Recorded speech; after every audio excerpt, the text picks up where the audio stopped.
बाबा भोलेनाथ का यह दरबार लगा है और उनके भक्तगण जितने श्रद्धा के साथ यहाँ बैठे हैं, क्योंकि तो ये सनातन संस्कृति है।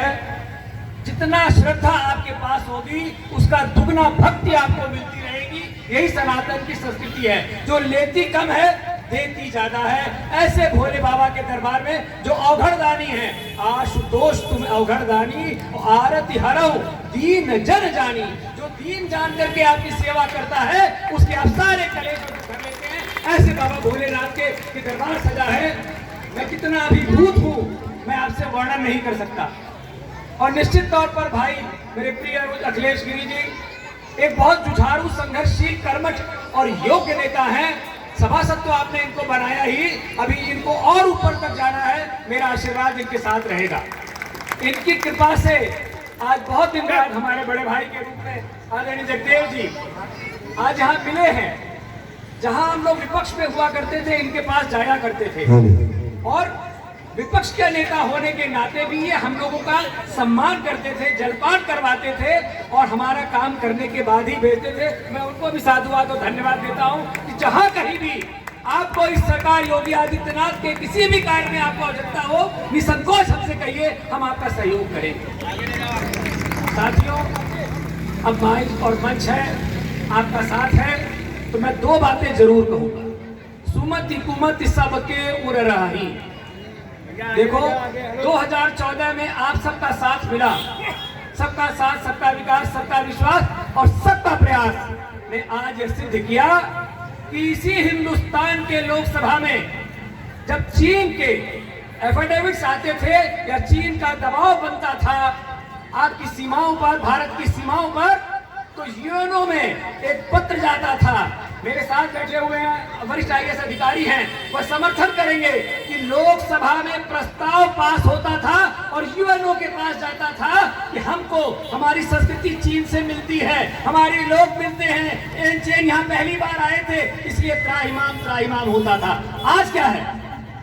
आज वह चीन अपने यहाँ सत्र बुला करके यूएनओ में प्रस्ताव भेजता है कि भारत दबाव बना रहा है, उनके सीमा में, हमारे सीमा में उनके सेना के जवान अंदर प्रवेश कर रहे हैं। और जो संस्कृति के लोगों को विवेक था कि मैं रक्षा संस्कृति को आगे बढ़ाऊं कि विदेश संस्कृति को आगे बढ़ाऊं, विदेश नीति पे काम करूं कि रक्षा नीति पे काम करूं, आज दोनों ही आक्रामक हैं। विदेश नीति भी हमारी आक्रामक है और रक्षा नीति भी हमारी आक्रामक है, सुरक्षा भी हमारा आक्रामक है। यह सब संभव हुआ आपके वोट से, आपके सही दिशा से। जहां एक लोग मस्तक पे तिलक लगाने वाले को सजा मिलती थी, आज मस्तक पे तिलक लगाना गर्व की अनुभूति हो गई है। यह आपकी देन है। जो चादर और जालीदार टोपी लगा के जो पत्तल चाटने के लिए इफ्तार की पार्टी में बैठा करते थे, उनको ढूंढना असंभव हो गया है। ढूंढे नहीं मिल रहे हैं कि कोई फोटो खिंचवा करके लगा दे। ये आपके सही दिशा की देन है। फिर भी आज समाज में कुछ ऐसी चीजें हैं जो लोग विखंडन पैदा करने का काम कर रहे हैं। साथियों, एक चीज है जो कन्याकुमारी से लेकर कश्मीर तक और आसाम से लेकर के कच्छ तक एक किए हुए हैं, वह है आपकी देव संस्कृति। आपकी संस्कृति नहीं, उन सबको एक किया हुआ है। इसलिए अपनी संस्कृति को पकड़े रहिए, अपने अनुभूति को पकड़े रहिए, अपने संस्कार को पकड़े रहिए। तमाम माताएं यहाँ बैठी हैं, मैं उन सबके सामने कहूंगा जो लोग कह रहे हैं कि नारी का अपमान हुआ है, जो लोग कह रहे हैं कि अल्लाह और ओम एक है, उनको ही बताना चाहूंगा कि ओम किसी का नाम नहीं है, ओम चराचर है, ओम सनातन है और ओम आज भी है, अनाज भी है। न कभी उसका अंत होगा, न कभी प्रारंभ हुआ है, उसका कभी प्रारंभ भी नहीं हुआ, जन्म नहीं हुआ है। ये सृष्टि के पैदा होने से पहले भी ओंकार शाश्वत था। वह एक ध्वनि है, वो ब्रह्म का नाद है। ब्रह्मनाद के माध्यम से ही ये देश और दुनिया चलती है, प्रकृति चलती है, ऋतु चलती है, परिवर्तन होता है, वो उसकी देन है। और अल्लाह किसी का नाम है, किसी का संबोधन है। मैं उनको भी नीचे नहीं दिखाना चाहता, लेकिन बताना चाहता हूँ कि आज नरेंद्र मोदी जी की 92 योजनाएं हैं। चाहे बिजली आपको मिल रही है कि नहीं मिल रही है, बिजली मिल रही है कि नहीं मिल रही है, तो ये बिजली मिल रही है, प्रकाश हो रहा है, स्वच्छता है, तो 92 योजनाओं का सभी का लाभ सबको बराबर रूप से बिना किसी भेदभाव के दिया जा रहा है।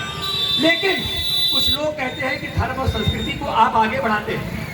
धर्म संस्कृति को आगे बढ़ाने वाले को लोग कहते हैं कि यहाँ कुछ लोग डर रहे हैं, कुछ लोग भयभीत हो रहे हैं।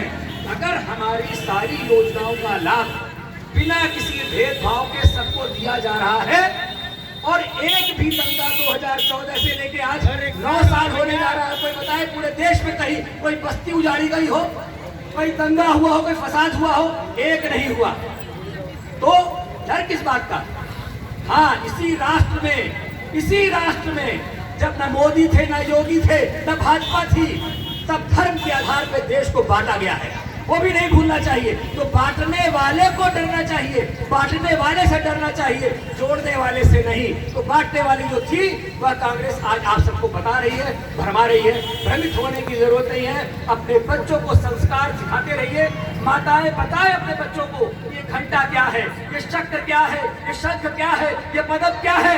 ये जरूर अपने बच्चों को संस्कार सिखाते रहिए। निश्चित तौर पे मानिए कि ये देश विश्व गुरु की तरफ बढ़ रहा है और निश्चित बढ़ेगा, वहां पहुंचेगा, इसमें कोई संदेह नहीं है। माताओं से भी कहूंगा कि अगर नारी के अपमान को कोई कहता है तो यह वो संस्कृति है जिसने इस विश्व के सबसे मजबूत प्राणी, बताओ बच्चों, सबसे मजबूत कौन प्राणी है विश्व का?